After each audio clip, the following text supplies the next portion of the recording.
જ્યાં તળાવ ઓવરફ્લો થતા પાણી ફરી વળ્યા। રાધનપુરનું વડપાસર તળાવ કે જે ઓવરફ્લો થયું, તળાવનું પાણી શહેરના મુખ્ય બજાર સુધી પહોંચી ગયું અને માર્ગ પર પાણી ફરી વળ્યા છે।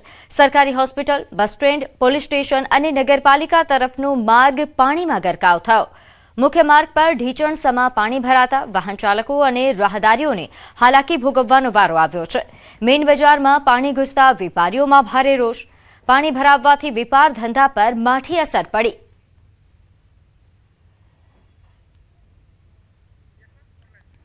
વધુ વિગત સાથે મારી સાથે સંવાદદાતા યશવંત જોડાયા છે। યશવંત, પાટણમાં જે આ તળાવ ઓવરફ્લો થયો છે, કેવા પ્રકારની પરિસ્થિતિ અને હવે તંત્રએ કેવા પગલાં લીધા? પ્રીતિ, જે રાધનપુરનું વડપાસર તળાવ છે તે રજવાડા સમયનું છે અને સ્વાભાવિક રીતે જે રીતના નયનરમ્ય દ્રશ્યો તળાવના અંદર રાજા લોકો દેખતા હોય છે તે સમયમાં બનાવેલું તળાવ છે। આજે જે રીતે ઉપરવાસી વરસાદના પાણી વડપાસર તળાવના અંદર આવી જતા જે વડપાસરનું તળાવ છે તે ઓવરફ્લો થયું છે। વડપાસર તળાવ ઓવરફ્લો થવાના કારણે જે મુખ્ય માર્ગ છે શહેરના તે તમામ મુખ્ય માર્ગ પર અત્યારે પાણી ફરી વળ્યા છે અને જે રીતના પહેલા પણ વરસાદી પાણી રાધનપુરના બજારોના અંદર આવતા ત્યારે દુકાનોના અંદર સુધી જતા, તો તે જ દ્રશ્યો અત્યારે પણ દેખવા મળી રહ્યા છે કે 2 થી 3 ફૂટ સુધી રાધનપુરના શહેરોના અંદર પાણી ભરાઈ જવાના કારણે ઘણી દુકાનોના અંદર પણ પાણી પ્રવેશી ચૂક્યા છે। 6-7 કલાકથી આ દ્રશ્યો અત્યારે સામે આવી રહ્યા છે। જે રીતના રાધનપુરના વડપાસર તળાવ ઓવરફ્લો થવાના કારણે અત્યારે અનેક સોસાયટીઓના અંદર પણ પાણી ઘૂસી ગયા છે। જે રીતના અત્યારે વડપાસરનું તળાવ છે ઉપરવાસમાં વધારે પાણી આવવાના કારણે ઓવરફ્લો થયું છે, તેનાથી સમગ્ર રાધનપુરના અંદર અસર જોવા મળી છે। હવે જલ્દીથી જલ્દી આ પાણીનો નિકાલ થાય તેવી લોકો રાહ જોઈ રહ્યા છે, કારણ કે આ તળાવ જો ઓવરફ્લો થવાના કારણે આ તળાવનું સમગ્ર પાણી અને સમગ્ર રાધનપુરને બાદમાં લઈ લીધું છે। તો જલ્દીથી આ પાણીનો નિકાલ નહીં થાય તો આવનારા સમયના અંદર લોકોને વધુને વધુ મુશ્કેલીઓ થઈ શકે છે। પ્રીતિ જી, આભાર માહિતી આપવા બદલ।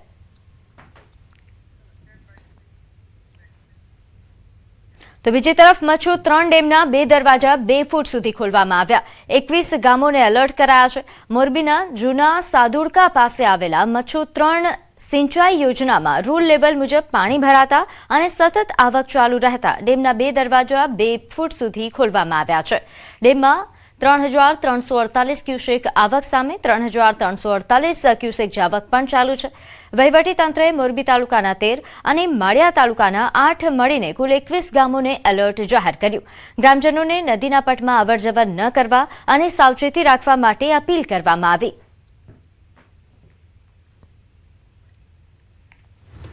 તો રાજ્યમાં મંદ પડી ગઈ વરસાદની ગતિવિધિ। 1 સપ્તાહ સુધી સારા વરસાદની સંભાવના નહિવત। હવામાન નિષ્ણાત અથર્યા શેટ્ટીનું અનુમાન 10 થી 12 ઓગસ્ટ સુધી અનુકૂળ સ્થિતિ ઓછી છે। ઓછામાં ઓછું 10 થી 12 ઓગસ્ટ સુધી મોન્સૂન બ્રેક લઈ રહ્યો છે। છૂટાછવાયા સ્થળોએ હળવો વરસાદ સંભવ છે। ચોમાસાના 8માંથી 6 જેટલા પરિબળ પ્રતિકૂળ સાબિત થયા।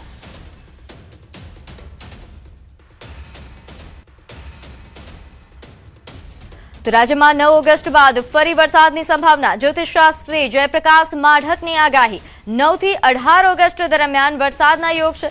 ગુજરાતમાં ફરી ચોમાસું સક્રિય થવાની શક્યતા। ગ્રહોની સ્થિતિના આધારે વરસાદની આગાહી।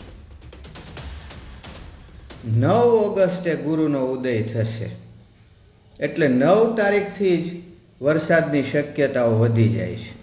એટલે 10 થી 13 ઓગસ્ટ દરમિયાન ચંદ્ર, ગુરુ અને બુધ સાથે રહેશે। એટલે 10 થી 13માં પણ વરસાદની શક્યતા વધી જાય છે। આગામી 9 ઓગસ્ટથી આગામી લગભગ 18 ઓગસ્ટ સુધીના જે દિવસો છે એમાં દેશમાં અને રાજ્યમાં પણ ફરી વરસાદની શક્યતા રહે છે। ગુજરાત પરથી વરસાદ ગાયબ થયો છે। 7 દિવસ વરસાદ નહીં પડે। રાજ્યમાં 7 દિવસ હળવાથી મધ્યમ વરસાદની જ આગાહી છે। અમદાવાદમાં વાદળછાયું વાતાવરણ રહેશે। ઉત્તર પૂર્વ રાજસ્થાનમાં એક સિસ્ટમ સક્રિય છે। માછીમારો માટે પણ હાલ કોઈ ચેતવણી નહીં। लिए जनरली क्लाउडी स्काई का पूर्वानुमान दिया गया है और 1-2 स्पेल रेन थंडरस्टॉर्म की संभावना रहेगा। फिशरमैन भाई के लिए कोई पूर्वानुमान नहीं है आज, कोई वार्निंग नहीं है। और जो हमारे लिए सिनॉप्टिक वेदर सिस्टम इम्पॉर्टेंट है। ऊपरी पवन के एक साइक्लोनिक सर्कुलेशन उत्तर पूर्व राजस्थान के ऊपर बने हुए हैं, जो 1.5 किलोमीटर और 3.1 किलोमीटर ऊंचाई में बने हुए हैं।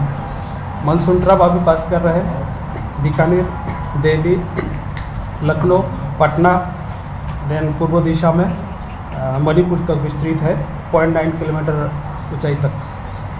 WD एक साइक्लोनिक सर्कुलेशन के रूप में अभी जम्मू डिवीज़न में प्रसिस्ट कर रहे हैं, जो 5.8 किलोमीटर और 7.6 किलोमीटर का बीच में सटे बने हुए हैं। अभी राज्यों में जो बारिश का स्थिति है 477.7 mm बारिश रिसीव हुआ है, और जो सामान्य बरसात का स्थिति होना चाहिए था 397.7 mm, जो पॉजिटिव डिपर्चर है, प्लस 20% पॉजिटिव डिपर्चर है। अभी जो सिस्टम तो आगे जो मेन सिस्टम है राजस्थान के उत्तर पूर्व दिशा में साइक्लोनिक सर्कुलेशन का रूप में बने हुए हैं। ऑफशोर ट्रफ भी हमारा लेस मार्क हो गया है। मेन मेजर सिस्टम तो अभी सर पहला राउंड खत्म हो गया, दूसरा राउंड कब आएगा बारिश का? अभी देखिए 7 दिन के लिए तो हल्का से मध्यम बरसात का संभावना है। તો વરસાદને લઈને અંબાલાલ પટેલની નવી આગાહી 5મી ઓગસ્ટથી ફરી હવામાનમાં પલટો આવશે। 8 થી 15મી ઓગસ્ટ સુધી ભારે વરસાદ પડશે। અંબાલાલ પટેલની આગાહી છે દક્ષિણ ગુજરાતમાં ભારે વરસાદ પડી શકે, ઉત્તર ગુજરાતમાં પણ 3 થી 4 ઇંચ વરસાદ ખાબકી શકે, મધ્ય ગુજરાતમાં પણ 4 ઇંચ સુધીનો વરસાદ પડશે। કચ્છ અને સૌરાષ્ટ્રમાં પણ સારો વરસાદ થશે। હવે જોવા જઈએ તો 5મી ઓગસ્ટથી હવામાનમાં પલટો આવશે। તારીખ 8 ઓગસ્ટથી 15 ઓગસ્ટ વચ્ચે વરસાદ થવાની શક્યતા રહેશે। બંગાળના ઉપસાગરના કારણે વરસાદ થવાની શક્યતા રહેશે। દક્ષિણ ગુજરાતમાં ભારે વરસાદ ઝાપટા પડવાની શક્યતા રહેશે। ઉત્તર ગુજરાતના ભાગોમાં હળવાથી લઈને 3 કે 4 ઇંચ સુધીનો વરસાદ થવાની શક્યતા રહેશે। મધ્ય ગુજરાતના ભાગોમાં પણ હળવાથી લઈને 3 કે 4 ઇંચ સુધીનો વરસાદ થવાની શક્યતા રહેશે। કચ્છના ભાગમાં પણ વરસાદ થવાની શક્યતા રહેશે। સૌરાષ્ટ્રના ભિન્ન ભાગોમાં પણ વરસાદ થવાની શક્યતા રહેશે। તો ડાંગના આહવા ખાતે વહેલી સવારથી વરસાદી માહોલ। હાલ ધીમી ધારે વરસાદ શરૂ થયો છે, જેના કારણે વાતાવરણમાં ઠંડક પ્રસરી છે। તો ડાંગના આહવામાં ફરી એકવાર ધીમી ધારે વરસાદની શરૂઆત થઈ છે, જેના કારણે બફારા અને ગરમીથી લોકોને રાહત મળી છે। હાલ વાતાવરણમાં ઠંડક પ્રસરી।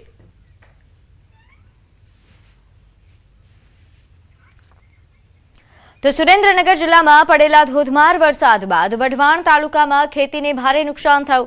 2 દિવસમાં 8 ઇંચથી વધુ વરસાદ વરસતા કોઠારિયા સહિતના વિસ્તારોમાં હજારો વીઘા ખેતરોમાં 5 થી 6 ફૂટ સુધી પાણી ભરાઈ ગયા છે, જેના કારણે કપાસ, મગફળી અને અડદ જેવા પાક સંપૂર્ણપણે બરબાદ થયા છે। ખેડૂતનો આક્ષેપ છે કે નર્મદા કેનાલના કારણે વરસાદી પાણીનો નિકાલ અટકી જતા છેલ્લા ઘણા વર્ષોથી આવી સ્થિતિ સર્જાય છે, છતાં તંત્ર દ્વારા કોઈ કાયમી ઉકેલ નથી લાવવામાં આવ્યો। પાક નિષ્ફળ જતા ખેડૂતોને લાખો રૂપિયાનું નુકસાન થાય છે અને સરકાર દ્વારા તાત્કાલિક સર્વે કરી વળતર ચૂકવવાની સાથે પાણીના નિકાલની સમસ્યાનો કાયમી ઉકેલ લાવવાની માંગ ઉઠી। નર્મદા કેનાલ 2-3 કિલોમીટર લગીનમાં પાણીનો નિકાલ નહીં કરવાથી આ ખેડૂતોને દર વર્ષે આ પોઝિશન થાય છે। દર વર્ષે ખરીફ સિઝન તો ફેલ જ જાય છે। નર્મદા વિભાગમાં અમે રજૂઆત નારું બનાવવાની કરેલી કે પાણીનો તમે નિકાલ કરો તો ખેડૂતના પાક બચી શકે અને પાક લઈ શકે ખરીફ સિઝનમાં, પણ નર્મદાવાળા સાહેબોએ હજુ કોઈ કામગીરી નથી કરી। તો અમારી અત્યારે ખેડૂતોની માંગ એવી છે કે પાણીનો યોગ્ય નિકાલ કરે અને ખેડૂતોને યોગ્ય સહાય કરી। ખેતરોમાં 6-7 ફૂટ પાણી ભરાઈ ગયા છે, એના કારણે તમે જોઈ શકો કે આ પાક નિષ્ફળ ગયો છે। કપાસનો, મગ, અડદ, મગફળી આ બધા પાક બળીને નાશ પામી ગયા છે। હાલમાં અમે કોઈ પાક આવે એવી શક્યતા નથી અને પાક કયા વાવશું અને કઈ રીતે વાવશું, જમીન પણ ધોવાઈ ગઈ છે। અમારી માંગ એક જ છે કે નર્મદાના કેનાલ હટતા ખેતરો છે અને જે વરસાદી પાણીનો યોગ્ય નિકાલ થાય તો ખેડૂત સારી રીતે પાક લઈ શકે। સુરેન્દ્રનગર જિલ્લામાં તાજેતરમાં વરસેલા અનરાધાર વરસાદે ક્યાંક ને ક્યાંક ખેડૂતો માટે આ મેઘમહેર છે એ મેઘ કહેર સાબિત થઈ હોય તેવી હાલ સ્થિતિ સર્જાઈ છે। આ વઢવાણ તાલુકાની વાત કરવામાં આવે તો વઢવાણ તાલુકામાં 2 દિવસમાં અંદાજે 8 ઇંચથી વધુ વરસાદ છે ખાબક્યો હતો, જેને લઈને આપ ટીવી પરના દ્રશ્યોમાં જે જોઈ રહ્યા છો તે વઢવાણથી જે વાડલા તરફની જે સીમ છે, નર્મદા કેનાલ આવી છે, કેનાલની બાજુના ખેતરો છે તેમાં હાલ જળબંબાકાર જેવી સ્થિતિ સર્જાઈ છે। ખેડૂતોએ મહા મહેનતે અને મોંઘા જે છે ભાવના બિયારણ, દવા સહિતનો જે ખર્ચ કરીને વીઘા દીઠ અંદાજે 10,000 થી વધુનો ખર્ચ કરીને પકવેલા કપાસ, મગફળી, અડદ સહિતના જે પાકો છે આ પાકો હાલ સંપૂર્ણ પ્રમાણમાં નાશ પામી ચૂક્યા છે. ક્યાંક ને ક્યાંક ખેડૂતોની મહેનત છે ફરી એકવાર છે એ એળે ગઈ હોય તેવી સ્થિતિ સર્જાય છે. અને ખેડૂતોનો પણ આક્ષેપ છે કે નર્મદા કેનાલ જે બનાવવામાં આવી છે એના કારણે વરસાદી પાણીનો જે ખેતરોમાંથી નિકાલ છે સદંતર અટકી ગયો છે. તેના કારણે છેલ્લા 10 વર્ષોથી આ સ્થિતિ સર્જાય છે અને છેલ્લા 10 વર્ષોથી ખેડૂતો આ મામલે નર્મદા વિભાગને રજૂઆત કરી રહ્યા છે. પરંતુ જે નર્મદા વિભાગના બહેરા કાને આ ક્યાંક ને ક્યાંક રજૂઆત છે એ અથડાઈને પાછી ભરતી હોય તેવી સ્થિતિ સર્જાય છે. અને આ જે વરસાદ છે એના કારણે ફરી એકવાર વઢવાણ તાલુકાના જે ખેડૂતો છે કુદરત સામે લાચાર બન્યા હોય તેવી સ્થિતિ સર્જાય છે. અક્ષય જોશી, ન્યૂઝ 18 ગુજરાતી, વઢવાણ. તો મહીસાગરના લુણાવાડાના ચાવડિયા કોઠા ગામના ખેડૂતો માટે વરસાદ વરદાન નહીં પરંતુ અભિશાપ બની રહ્યો છે. ચાવડિયા કોઠા ગામની સીમમાં આશરે 30 હેક્ટર જેટલી ખેતી વરસાદી પાણીમાં ગરકાવ થઈ ગઈ છે. ખેડૂતોનો આક્ષેપ છે કે ખેતરોની આસપાસ ઊભા કરાયેલા કોમ્પ્લેક્સ અને આરસીસી દિવાલના કારણે પાણીનો કુદરતી નિકાલ બંધ થઈ ગયો છે. પરિણામે ડાંગરના ખેતરોમાં 5 ફૂટ સુધી પાણી ભરાતા પાક નષ્ટ થવાની ભીતિ ઊભી થઈ છે. છેલ્લા 3 દિવસથી પાણી નથી ઓસરી રહ્યા. અનેક રજૂઆતો છતાં ઉકેલ ન આવતા ખેડૂતોમાં ભારે રોષ જોવા મળી રહ્યો છે. હવે જો તાત્કાલિક પાણીનો નિકાલ નહીં થાય તો મહિનાઓની મહેનત અને લાખો રૂપિયાનું રોકાણ પાણીમાં જતા ખેડૂતો મુખ્યમંત્રી સુધી રજૂઆત કરવાની ચીમકી ઉચ્ચારી રહ્યા છે.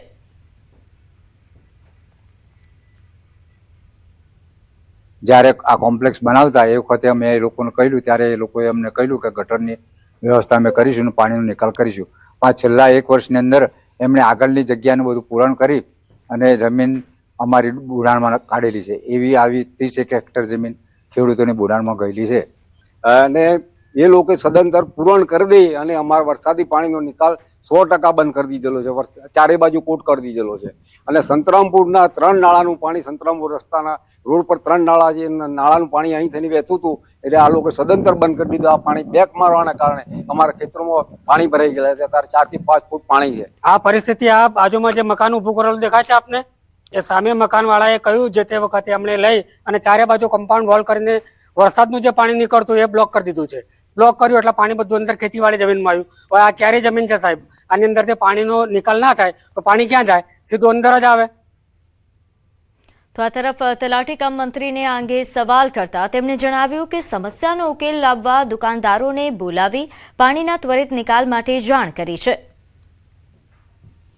જે ચાવડિયા કોઠા રોડ પર ચાવડિયાની દુકાનો બનાવેલી હતી જેમાં ગ્રામજનોની રજૂઆત હતી કે અમારા પાછળ પાણી ભરાયેલું હતું, જેમાં દુકાનદારોને બોલાવી ત્વરિત નિકાલ માટે મેં એમને જાણ કરેલી છે અને ત્વરિત નિકાલ માટે એમણે બાંયધરી આપેલી છે.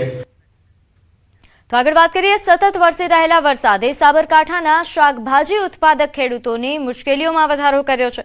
અતિશય વરસાદના કારણે ખેતરોમાં પાણી ભરાઈ જતા શાકભાજીના પાકને ભારે નુકસાન થયું છે. વરસાદના કારણે છોડમાં ફૂલ બેસતા નથી, તૈયાર થયેલું શાકભાજી કોહવાઈ જાય છે અને રોગચાળો તેમજ ઈયળનો ઉપદ્રવ પણ વધ્યો છે. આ તરફ ઉત્પાદન ઘટતા બજારમાં શાકભાજીના ભાવમાં ભારે તેજી આવી છે, પરંતુ વધેલા ભાવનો લાભ પણ ખેડૂતોને નથી મળતો, કારણ કે ઉત્પાદન ઘટી જતા મજૂરી, ખાતર, દવા અને પરિવહનનો ખર્ચ પણ નથી નીકળતો. વેપારીઓનું માનવું છે કે જો આગામી દિવસોમાં પણ ભારે વરસાદ ચાલુ રહેશે તો શાકભાજીના ભાવમાં હજુ વધારો થશે અને તેની સીધી અસર સામાન્ય લોકોના રસોડાના બજેટ પર પડશે. વરસાદ પડવાથી ખેતરની અંદર જે પાક તો એ ઓછો થાય છે, ભાવ વધારે છે પરંતુ માલનું ઉત્પાદન ઓછું હોવાથી ખેડૂતને નુકસાન જ છે. પહેલા હું 50 પાઉચ લાવતો હતો, અત્યારે અમારે 10 પાઉચ નીકળે છે એટલે અમારે 40% નુકસાન છે. સરવાળે જીરો ભાવ સારા છે અને લાલપીર પદ્ધતિમાં થોડા ભાવ સારા મળે છે. અને જે 100% માર્કેટમાં આવતી હતી શાકભાજી એની જગ્યાએ આજે 20% શાકભાજી આવે છે. એટલે અમારે બહારના રાજ્યોમાંથી માલ લાઈન પૂરો પાડવો પડે છે. અહીંયા આજે નાસિકથી બધી ગાડીઓ આવે છે, એમાં શાકભાજી આવે છે અને અહીંયા આજે 100-120 રૂપિયા કિલો શાકભાજી છે અને હજી આવું 1-1.5 મહિનો આ પરિસ્થિતિ ચાલશે. તો આકાશી આફત વચ્ચે શાકભાજીના ભાવ આસમાને પહોંચ્યા છે. શાકભાજીના ભાવ વધતા ગૃહિણીઓનું બજેટ ખોરવાયું. લીલા શાકભાજીના કિલોના ભાવ 200 રૂપિયા સુધી પહોંચ્યા છે. લીંબુ કિલોના 200 રૂપિયા, કોથમીર 300 રૂપિયા વેચાઈ રહ્યું છે. મોટી ઇફેક્ટ પડે છે, કારણ કે જે રોજ કમાઈને રોજ લાઈને ખાવાવાળા હોય ને એ લોકો માટે આ બહુ જ મોટી વસ્તુ છે કે ભાઈ આટલું મોંઘું શાક એ લોકો ખાઈ બી કઈ રીતે શકે એમ, લોકોને ખ્યાલ બી આવે તો બી લોકો લઈ નહીં શકે. ધારો કે ડુંગળી છે, બટાકા છે, જેવા સસ્તા હોય એવું લઈ અને પોતાનું ગુજરાન ચલાવી શકે છે.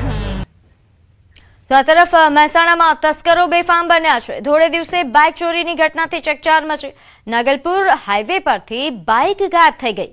બાઇક ચોરીની સમગ્ર ઘટના સીસીટીવીમાં કેદ થઈ છે. બી ડિવિઝન પોલીસે સીસીટીવી આધારે તપાસ શરૂ કરી. તો જોઈ શકાય છે આ સીસીટીવી ફૂટેજ છે જેમાં બાઇક ચોરી કરતો આ તસ્કર દેખાઈ રહ્યો છે. નોંધે છે કે નાગલપુર હાઈવે પર અહીં બાઇક જે પાર્ક કરવામાં આવ્યું હતું તેની ચોરી કરીને ચોર ફરાર થાય છે, જે સમગ્ર ઘટના સીસીટીવી કેમેરામાં કેદ થઈ છે. હવે આ ફૂટેજના આધારે પોલીસે વધુ તપાસ હાથ ધરી. આગળ વાત કરીએ, નર્મદામાં સતત વરસી રહેલા ભારે વરસાદના કારણે રાજપીપળા જુનારાજ ને જોડતો મુખ્ય માર્ગ છે તે સંપૂર્ણપણે ધોવાઈ ગયો છે, જેના કારણે વાહન વ્યવહાર ખોરવાયો છે. સ્થાનિક ગ્રામજનોને ભારે હાલાકીનો સામનો કરવો પડી રહ્યો છે. પરિસ્થિતિની ગંભીરતાને ધ્યાનમાં રાખીને ધારાસભ્ય ડોક્ટર દર્શનાબેન દેશમુખ, સાંસદ મનસુખભાઈ વસાવા અને તાલુકા પંચાયતના સભ્ય હરેશભાઈ વસાવાએ સ્થળ પર પહોંચી તૂટેલા માર્ગનું નિરીક્ષણ કર્યું હતું. તેમણે અધિકારીઓ પાસેથી પરિસ્થિતિની માહિતી મેળવી માર્ગનું વહેલાસર સમારકામ થાય તે માટે જરૂરી સૂચનાઓ આપી. સ્થાનિક ગ્રામજનોએ પણ માર્ગ બંધ થતા ઊભી થયેલી મુશ્કેલીઓ અંગે રજૂઆત કરી. જનપ્રતિનિધિઓએ ગ્રામજનોને વિશ્વાસ આપ્યો છે કે માર્ગનું સમારકામ તાત્કાલિક હાથ ધરીને અવરજવર વહેલી તકે પુનઃ શરૂ કરવામાં આવશે.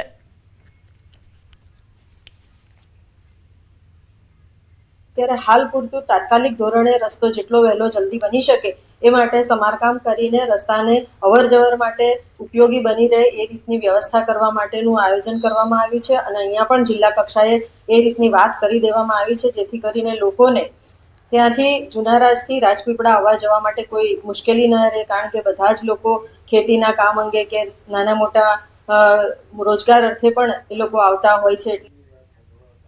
આગળ વાત કરીએ, નર્મદામાં ડેડિયાપાડાના કંજાલ ગામે માનવતાની મિસાલ સામે આવી. પ્રસૂતાને જોડીમાં લઈ 108 સુધી પહોંચાડવામાં આવી. રસ્તો ન હોવાથી એમ્બ્યુલન્સ ગામે નહોતી પહોંચી શકી.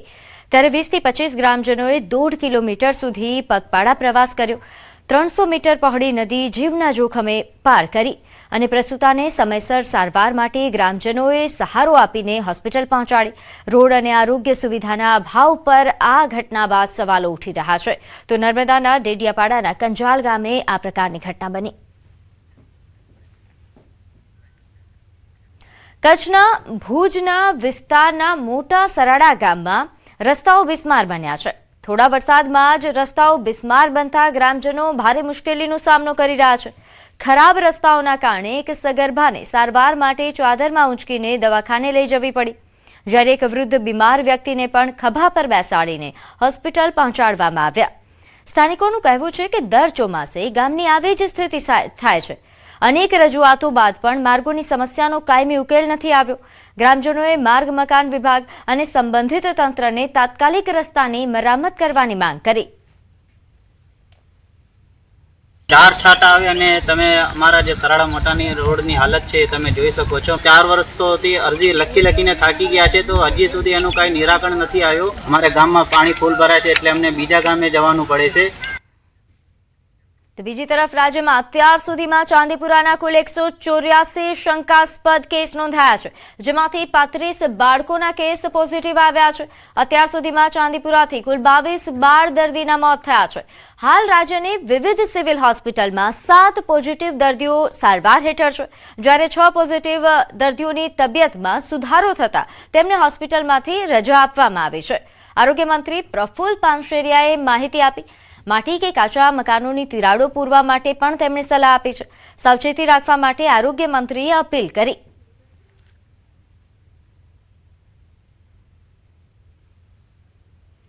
જેમાંથી 184માંથી 35 બાળકોના ચાંદીપુરા વાયરસ પોઝિટિવ આવ્યા છે. ત્યારે આપણે પ્રાર્થના કરી કે હવે પછી જે દાખલ છે, જેમ 6 ને રજા આપી દીધી એમ બીજા દાખલ છે 7ને પણ સારા થઈને રજા આપી દે એવી પ્રાર્થના કરીએ છીએ. કારણ કે આની કોઈ દવા કે કોઈ રસી શોધાયેલી નથી. આની ટીમ પણ સંશોધન કરી રહી છે ભવિષ્યમાં એની દવા બનાવવા માટે અને રસી બનાવવા માટે વૈજ્ઞાનિક ઢબે પણ એમનું રિસર્ચ શરૂ છે.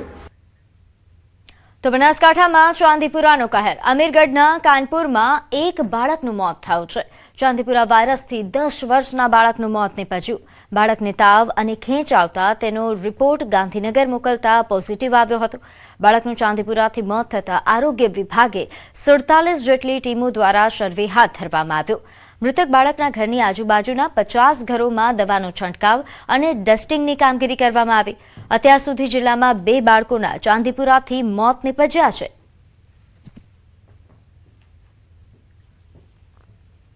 તો આ તરફ પાટણમાં ચાંદીપુરા વાયરસનો કહેર. જિલ્લામાં વધુ એક બાળકીનો રિપોર્ટ પોઝિટિવ આવ્યો. સંખારી ગામની 7 વર્ષીય બાળકીનો રિપોર્ટ પોઝિટિવ આવ્યો છે. ધારપુર સ્થિત સિવિલ હોસ્પિટલના આઈસીયુ વિભાગમાં સારવાર હેઠળ છે બાળકી. આરોગ્ય વિભાગ દ્વારા ગામમાં સર્વે, ડસ્ટિંગ સહિતની કામગીરી કરવામાં આવી રહી છે.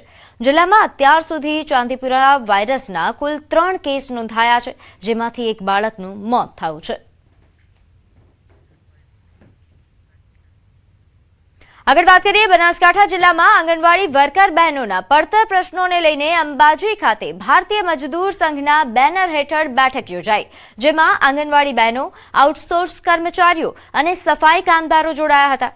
બહેનોએ આક્ષેપ કર્યો કે ઓછા પગારમાં વધારાની કામગીરી, વારંવારનું દબાણ અને લાંબા સમયથી બાકી બિલોના કારણે મુશ્કેલીઓ વધી રહી છે. ઓનલાઈન અને ઓફલાઈન બંને પ્રકારની કામગીરીમાંથી એક જ પ્રકારની કામગીરી સોંપવાની તેમજ THR વિતરણની કામગીરી સસ્તા અનાજની દુકાનને આપવાની માંગ કરવામાં આવી છે.